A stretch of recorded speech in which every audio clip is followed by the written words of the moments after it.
എന്റെ കൂട്ടുകാരെ ബണ്ണിയും സോർദാറും പിന്നെ പോപ്പട്ടും ഞാൻ കഴുതകളുടെ രാജാവാണെന്ന് പറഞ്ഞതാണ്. അവരെന്തായാലും എന്നെ കുറിച്ച് തെറ്റായിട്ടൊന്നും പറയില്ല. കേട്ടില്ലേ നിങ്ങള്? ഇദ്ദേഹത്തിന്റെ കൂട്ടുകാര് ബുദ്ധിമാന്മാരാ. കൂട്ടുകാർക്ക് തന്നെ എന്ത് ബുദ്ധിയാ, അപ്പോ ഇദ്ദേഹത്തിന്റെ ബുദ്ധിയോ? എന്തായാലും ഒരു ടെസ്റ്റ് നടത്തിയേ. ഞാൻ സമ്മതിച്ചു. എന്നാ നമുക്ക് തുടങ്ങാം.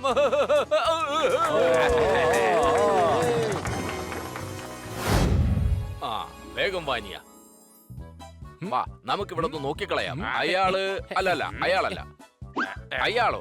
അത് പറ്റില്ല. ഹണി, സ്കേറ്റിംഗ് ഷൂ വാങ്ങി വരാൻ എന്താ ഇത്ര സമയം എടുത്തേ? കാരണം കടയുടെ മുമ്പിൽ എഴുതി വെച്ചിട്ടുണ്ടായിരുന്നു നന്നായി തള്ളിയിട്ട് അകത്ത് കയറാൻ. ഞാൻ അരമണിക്കൂർ അവിടെ നിന്ന് തള്ളി നോക്കിയതാ. ആ കടയൊന്നും അനങ്ങിയത് പോലും ഇല്ല. അതുകൊണ്ട് ഞാൻ സംഭവം ഓൺലൈനിൽ ഓർഡർ ചെയ്തു. ഒരു പോപ്പട്ടായിട്ട് നീ എന്തിനാ വെറുതെ പൂച്ചകളുടെ ശബ്ദത്തിൽ കരയുന്നത്?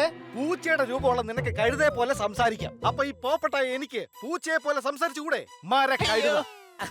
വെറും കഴുതയല്ല, കഴുതകളുടെ സർദാറാ. സർദാർ കഴുത, സർദാർ കഴുത, സർദാർ കഴുത. കഴുതകളുടെ സർദാർ. എന്നാ പിന്നെ ഇന്ന് ഡാൻസ് കളിക്കാം. ഇവൻ കഴുതകളുടെ ഇലക്ഷൻ നിന്ന് കഴിഞ്ഞാ ജയിക്കുമെന്നുള്ള കാര്യത്തിൽ ഒരു സംശയമില്ല. ഹണി, ഞങ്ങള് പോയി കിരീടം വാങ്ങിക്കൊണ്ട് വരാം. ആ സമയം കൊണ്ട് നീ ഷൂ ഇടാൻ നോക്ക്. നമുക്ക് നമ്മുടെ സർദാറിനെ കിട്ടിപ്പോയി. ഒന്നും പറയണ്ട. എവിടേക്ക് അന്വേഷിച്ചിട്ടാ നമ്മുടെ കയ്യിൽ അവസാനം കിട്ടിയത്? എന്റെ ചേട്ടായി, എവിടേക്കാണ് അന്വേഷിച്ചത്? അതുകൊണ്ടല്ലടാ പണ്ട, ഒന്നും പറയണ്ടെന്ന് ഞാൻ പറഞ്ഞത്. പിന്നെന്തിനാ വീണ്ടും അത് പറയുന്നത്? കഴുതകളുടെ സർദാറിന് കൊടുക്കാം ഒരു ചിയേഴ്സ്. എന്റെ ചേട്ടായി, ഇത് കുതിരയുടെ ശബ്ദമാണല്ലോ. കഴുതകളായോണ്ട് എപ്പോഴും നമ്മൾ കഴുതയുടെ ശബ്ദം എടുത്തു കഴിഞ്ഞാൽ നമ്മുടെ കഴുതയെന്ന് വിളിക്കില്ലടാ കഴുത. കഴുതകളുടെ നിയമപുസ്തകത്തിൽ എഴുതിയിട്ടുണ്ട്, ചാപ്റ്റർ നമ്പർ 14, അവർ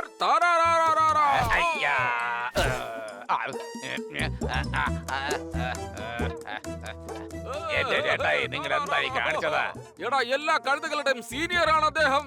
എന്റെ ചേട്ടായി, സീനിയർ എന്ന് വെച്ചാൽ എന്താ? എടാ, സീനിയർ എന്ന് വെച്ചാൽ സീനിയർ. കടലിന്റെ അടുത്ത് താമസിക്കുന്നവരെ നമ്മൾ എന്താണ് പറയുന്നത്? സീനിയർ. ഓ, സീനിയർ. അടിപൊളി അടിപൊളി, കലക്കി. ചേട്ടായി, നിങ്ങൾ ഇവിടെ ഉണ്ടാവേണ്ട ആളല്ല. ഏതെങ്കിലും ഹോസ്പിറ്റലിൽ പോയി ഡോക്ടറായിട്ട് പണിയെടുക്കേ.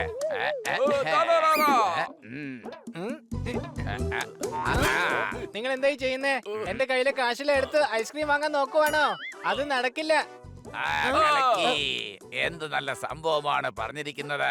അടിപൊളി അടിപൊളി, കലക്കി. ഇങ്ങനെ വേണം പറയാൻ. അല്ല, അറിയാൻ മേലാഞ്ഞിട്ട് ചോദിക്കുക. താൻ എന്തായാലും ഒരു പൂച്ചയല്ലേ, പിന്നെന്തിനാണ് ഞങ്ങളുടെ പേരിൽ നിങ്ങളെ വിളിക്കുന്നത്? ബണി ഇതിനെ കുറിച്ചാണല്ലോ പറഞ്ഞത്. എന്തായാലും ഇത് ആലോചിക്കേണ്ട കാര്യം തന്നെയാ. കണ്ടോടാ, നിന്ന് ആലോചിക്കുന്നത് കണ്ടു. ഇവൻ എന്തായാലും ഒരു അവതാരം തന്നെയാ. പൂച്ചയുടെ രൂപത്തിൽ നമ്മളെ പോലെ ഒരു കഴുത വന്നിരിക്കുന്നു. ഇത് നിങ്ങളാണ് ഞങ്ങളുടെ നേതാവ്, ഞങ്ങളെല്ലാം നിങ്ങളുടെ അസിസ്റ്റന്റ്. എന്റെ ചേട്ടായി, ഈ അസിസ്റ്റന്റ് എന്ന് പറഞ്ഞാൽ എന്താ? അസിസ്റ്റന്റ് എന്ന് പറഞ്ഞാൽ അറിയില്ലേ? നമ്മുടെ ഫേവറേറ്റ് ഹീറോ ഒരേ സമയത്ത് എത്ര സ്റ്റണ്ട് ആണ് ചെയ്യുന്നത്? 6 സ്റ്റണ്ട്. അസിസ്റ്റന്റ് കലക്കി, അടിപൊളി. നിങ്ങളൊരു സംഭവം തന്നെയാണ്.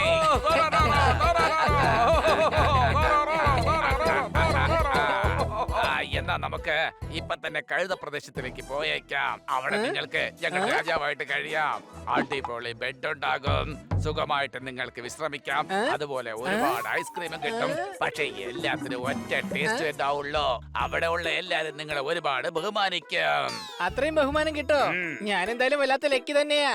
എന്നാ വാ, നമുക്ക് കഴുത പ്രദേശത്തിലേക്ക് പോവാം. ടാക്സി. കാണിക്കുന്നോ? അല്ല, ടാക്സി വിളിച്ചു നിർത്തിയിട്ട് നമ്മൾ എന്തിനെങ്കിലും നടന്നു പോകുന്നത്? അല്ല, ടാക്സി നിർത്തിയിട്ട് നമ്മളിങ്ങനെ നടന്നു പോകുന്നതിനെ കുറിച്ചാണോ താൻ ഇങ്ങനെ അത്ഭുതപ്പെടുന്നത്? ഞങ്ങൾ കഴുതകളുണ്ടല്ലോ, ട്രെയിൻ ടിക്കറ്റ് ബുക്ക് ചെയ്തിട്ട് നാട്ടിലേക്ക് ഇങ്ങനെ നടന്നു പോകും. അതാണ് ഞങ്ങളുടെ ശീലം. എന്നെ ഒന്ന് താഴേക്ക് ഇറക്കി വിട് ചേട്ടായി. ഞാൻ ഇപ്പൊ തന്നെ നമ്മുടെ കഴുത പ്രദേശത്തേക്ക് ഫോൺ ചെയ്ത് നമ്മൾ വരുന്ന കാര്യം അറിയിച്ചേക്കാം. ഹണി എങ്ങോട്ടാ പോയത്? കുറച്ചു നേരം മുമ്പ് ഇവിടെ ഉണ്ടായിരുന്നല്ലേ?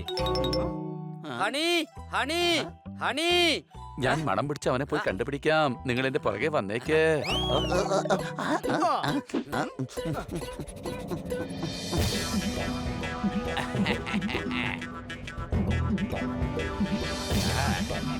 നമ്മുടെ നേതാവിനെ ഞങ്ങൾ ഏതായാലും ഇങ്ങോട്ടേക്ക് സ്വാഗതം ചെയ്യുകയാണ്.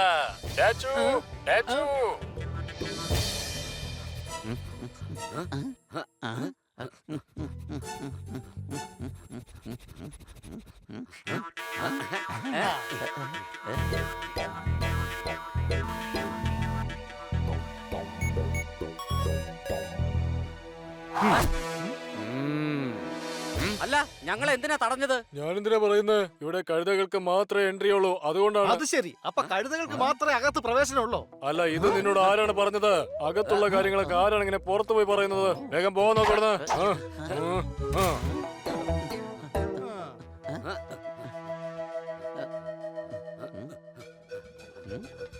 അതാ പോകുന്നു ഹണി. മാന്യമഹാജനങ്ങൾക്കുള്ള പൊതു അറിയിപ്പ് ഇതാ വരുന്നു.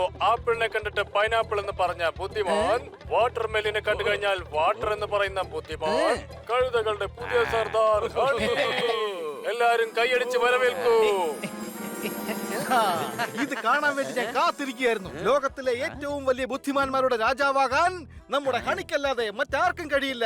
സംശയമുണ്ടോ? അതെ അതെ, നീ പറഞ്ഞത് ശരി തന്നെയാണ് പോപ്പാട്ട്. എടാ, കോമഡി അടിക്കുന്നേ കൊള്ളാം, എന്നാ കാര്യം സീരിയസാ. നമ്മൾ ഹണിയെ എത്രയും പെട്ടെന്ന് ഇവിടെ രക്ഷപ്പെടുത്തണം. ഹണിയെ നമ്മൾ രക്ഷപ്പെടുത്തണമെങ്കിൽ നമ്മൾ അകത്തേക്ക് പോയേ മതിയാകൂ. ഇപ്പൊ എന്താ ചെയ്യാ? ഐഡിയ. അടിപൊളി ഐഡിയ. അതിന് ഞാൻ ഐഡിയ ഇതുവരെ പറഞ്ഞില്ലല്ലോ. ഈ കഴുതകൾക്ക് വേണ്ടി എന്ത് ഐഡിയ ആയാലും ഓക്കെയാണ്. അത് നന്നായിരിക്കും. ഈ കഴുതകളോട് നമ്മൾ എന്ത് കാര്യങ്ങൾ പറഞ്ഞാലും ഇവന്മാർക്ക് ഒന്നും മനസ്സിലാകാൻ പോകുന്നില്ല.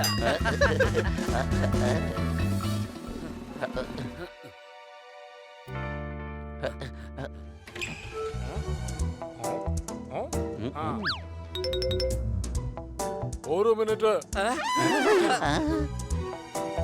അല്ല, ഇതെന്താ ഇത്ര ചെറുതായിരിക്കുന്നത്? എന്റെ സാറേ, എനിക്ക് കാര്യം പിടികിട്ടി. എനിക്കറിയാം, ഇതിന്റെ പുറത്തൊരു ആന ഇരുന്നത് കൊണ്ടാണ് ഇവൻ ഇങ്ങനെ ഇത്രയും ചെറുതായി പോയത്. ശരിയല്ലേ? അതെ, അത് തന്നെയാണ് സംഭവിച്ചിരിക്കുന്നത്. ഞാൻ ചുമ്മാ തമാശ പറഞ്ഞതല്ലേ. നിങ്ങൾ പൊയ്ക്കോന്നേ.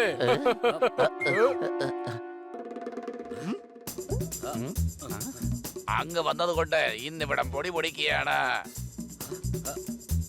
ഇതാണ് ഞങ്ങളുടെ മാർക്ക്. ആരെയും കാണുന്നില്ലല്ലോ. ഇവരെന്തിനാ ഇപ്പൊ പുറത്തേക്ക് പോകുന്നത്?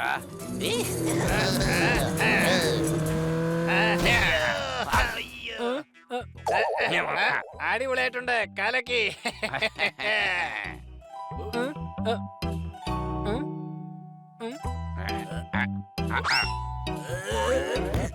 അല്ല, എന്തു പറ്റി?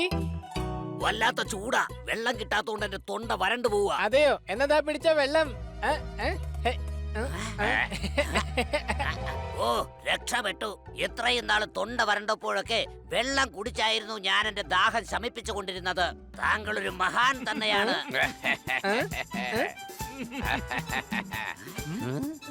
ഇവൻ ഇങ്ങനെ ചെയ്തോണ്ടിരിക്കുകയാണെങ്കിൽ ഇവൻ ഇവിടുന്ന് പുറത്തേക്ക് കൊണ്ടുവന്ന് വലിയ പ്രശ്നമാകും. ഞാൻ ഒരിക്കലും ചിന്തിച്ചില്ല ഇവനെ കഴുത എന്ന് വിളിക്കുന്നത് കൊണ്ട് ഇങ്ങനെയൊക്കെ ആയി തീരുമെന്ന്. സംശയമുണ്ടോ?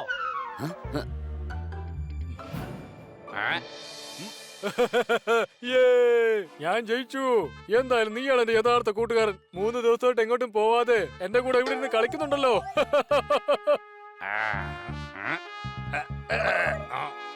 അല്ല, ഇതാരാണ്? ഇദ്ദേഹമാണോ? ഇദ്ദേഹമാണ് കഴുത പ്രദേശത്തിന്റെ എലിജിബിൾ കഴുത. മെഡിറ്റേഷൻ ചെയ്തുകൊണ്ട് ഇദ്ദേഹത്തിന്റെ IQ 150 ആക്കി കുറച്ചു. ഇപ്പൊ ഇദ്ദേഹത്തിന് 2 കണ്ണും അടഞ്ഞേ ഇരിക്കുള്ളൂ. മെഡിറ്റേഷൻ ചെയ്യുമ്പോ സാധാരണ കണ്ണ് തുറന്നല്ലേ വെക്കേണ്ടത്? അങ്ങനെ എന്നാ ചെയ്തത്? പക്ഷെ ഫുട്ബോൾ ഒന്ന് ഇയാളെ കണ്ണിൽ കൊണ്ടപ്പോ കണ്ണടഞ്ഞു പോയി. എങ്ങനെയുണ്ട്? പ്രണാമം ഗുരുജി, പ്രണാമം. ഇങ്ങനെയാണോ പ്രണമിക്കേണ്ടത്? ഇങ്ങനെയല്ല ചെയ്യേണ്ടത്. മോന്തയ്ക്ക് 2 കൊടുത്തിട്ട് വേണം പ്രണമിക്കാൻ.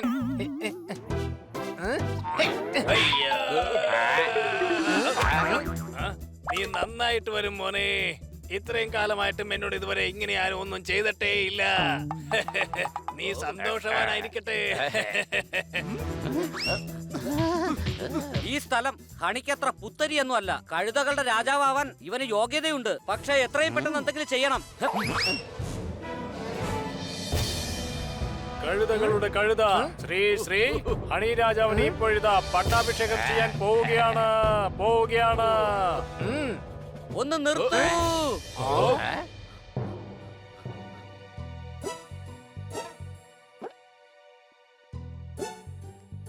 ഇയാൾക്ക് നമ്മുടെ രാജാവാകാൻ കഴിയില്ല. അത്രയ്ക്ക് മാർക്കറ്റ് ഒന്നും ഇവനില്ല. അല്ല എന്താ ഇത് മാർക്കറ്റ് എന്ന് വെച്ചാൽ? മാർക്കറ്റ് മനസ്സിലായില്ലേ? എടാ ഹിന്ദിയിൽ മാറെന്ന് പറഞ്ഞാൽ മലയാളത്തിൽ എന്താണെന്ന് മനസ്സിലായില്ലേ നിനക്ക്? മാറെന്ന് വെച്ചാൽ ഇടി, കാറ്റ് എന്ന് വെച്ചാൽ പൂച്ച. മാർ കാറ്റ്, ഇടി പൂച്ച.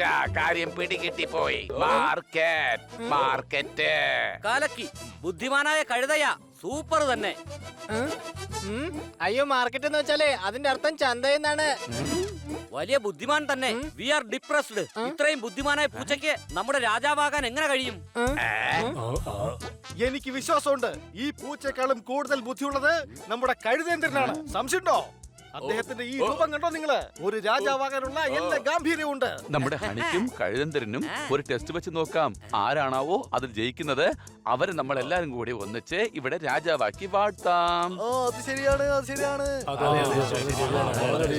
എന്റെ കൂട്ടുകാരെ ബണ്ണിയും സോർദാറും പിന്നെ പോപ്പട്ടും ഞാൻ കഴുതകളുടെ രാജാവാണെന്ന് പറഞ്ഞതാണ്. അവരെന്തായാലും എന്നെ കുറിച്ച് തെറ്റായിട്ടൊന്നും പറയില്ല. കേട്ടില്ലേ നിങ്ങള്? ഇദ്ദേഹത്തിന്റെ കൂട്ടുകാര് ബുദ്ധിമാന്മാരാ. കൂട്ടുകാർക്ക് തന്നെ എന്ത് ബുദ്ധിയാ, അപ്പോ ഇദ്ദേഹത്തിന്റെ ബുദ്ധിയോ? എന്തായാലും ഒരു ടെസ്റ്റ് നടത്തിയേ പറ്റൂ. ഞാൻ സമ്മതിച്ചു. എന്നാ നമുക്ക് തുടങ്ങാം.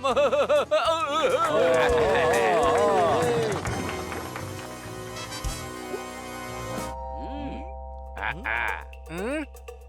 ആ, ആദ്യത്തെ ചോദ്യം, രണ്ടും രണ്ടും എന്താണ്? ഉം, ഉം. അത് 4. 22. ഈ ഹണി നമ്മൾ ഇട്ട് വെച്ചിരിക്കുന്ന പദ്ധതിയെല്ലാം പൊളിക്കുമെന്നാ തോന്നുന്നത്. വേഗം എന്തെങ്കിലും ഒന്ന് ചെയ്യാ. ഹണി ശരിക്കുള്ള ഉത്തരവ് പറഞ്ഞേ. രണ്ടും രണ്ടും 22. ചോദ്യം ഇതായിരുന്നു, രണ്ടും രണ്ടും കൂട്ടിച്ചേരുമ്പോ എത്രയാവുമെന്നാ? കഴുതയാണെങ്കിൽ 4 എന്നേ പറയൂ. അടുത്തത് പെയിന്റിംഗ് മത്സരമാണ്. ഈ പെയിന്റിംഗ് ആർക്കും മനസ്സിലാവാതെ വന്നാൽ അവരായിരിക്കും വിജയി. ഉം, ഉം, ഉം.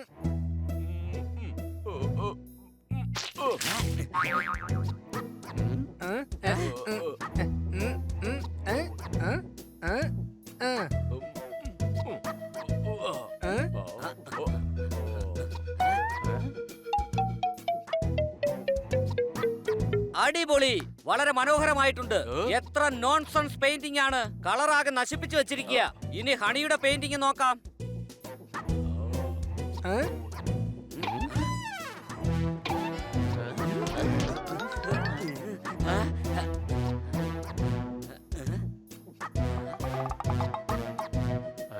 അല്ല, ഈ പെയിന്റിംഗിൽ ഒന്നും ഇല്ലല്ലോ.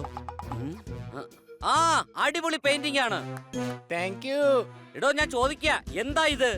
ഈ ബുദ്ധിമാൻ എന്ത് നല്ല പെയിന്റിംഗ് ആണ് വരച്ചു വെച്ചിരിക്കുന്നത്. ഇതിനർത്ഥം തറയിലുണ്ടാകുന്ന പുല്ലെന്തുകൊണ്ട് ആകാശത്തുണ്ടാകുന്നില്ല? താഴെ കണ്ടില്ലേ, മേഘങ്ങളെ കണ്ടില്ലേ? അതായത് ഇങ്ങനത്തെ പെയിന്റിംഗ് ആണ് നല്ല കാര്യങ്ങളൊക്കെ പറയുന്നത്. അടിപൊളി, സൂപ്പർ കാര്യമാ പറയുന്നത്. ഇതുപോലത്തെ പെയിന്റിംഗ് ഞാൻ എന്റെ ജീവിതത്തിൽ ഇതുവരെ കണ്ടിട്ടില്ല. ഈ റൗണ്ടിലും കഴുതന്തരനാണ് ജയിച്ചിരിക്കുന്നത്. ഇനി അടുത്ത റൗണ്ട്.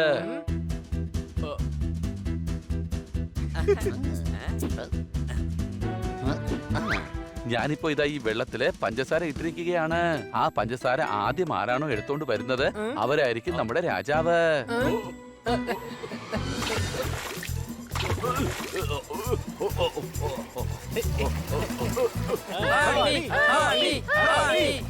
പഞ്ചസാര വെള്ളത്തിൽ അലിഞ്ഞിട്ടുണ്ടാകും. ഞാൻ എന്തായാലും പഞ്ചസാര ഡപ്പ എടുത്തിടാം. അതെടുത്ത് കഴുതന്തരൻ ജയിക്കും.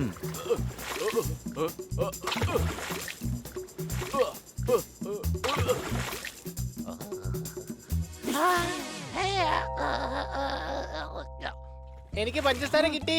അത് ഏകദേശം 15 എണ്ണം ഉണ്ട്. എടാ വിടറാ അതിന്റെ വല്ല.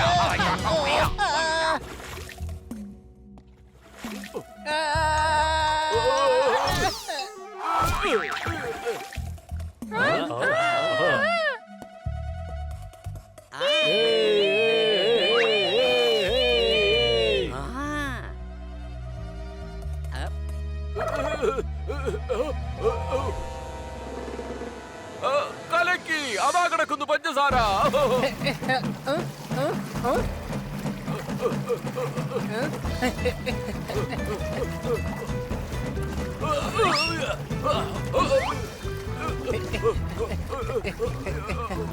ഹണി എങ്ങനെ ഇത് എടുത്തു കഴിഞ്ഞാ ഈ റൗണ്ടിൽ അവൻ ജയിക്കും.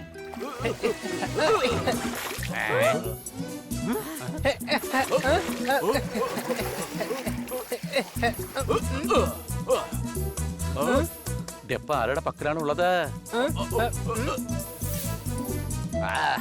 ഇപ്പൊ ജയിച്ചിരിക്കുന്നത് കഴുതേന്ദ്രനാണ്. കഴുതകളുടെ രാജാവാകേണ്ടത് ഇപ്പോൾ കഴുതേന്ദ്രനാണ്. എന്ത്? ഞാനോ? വേണ്ട വേണ്ട, ഇതിനൊന്നും ഞാൻ യോഗ്യനല്ല. ശരി, എന്തായാലും എന്നെ കിരീടം അണിയിച്ചോളൂ. താരാരാര, താരാരാര, താരാരാര.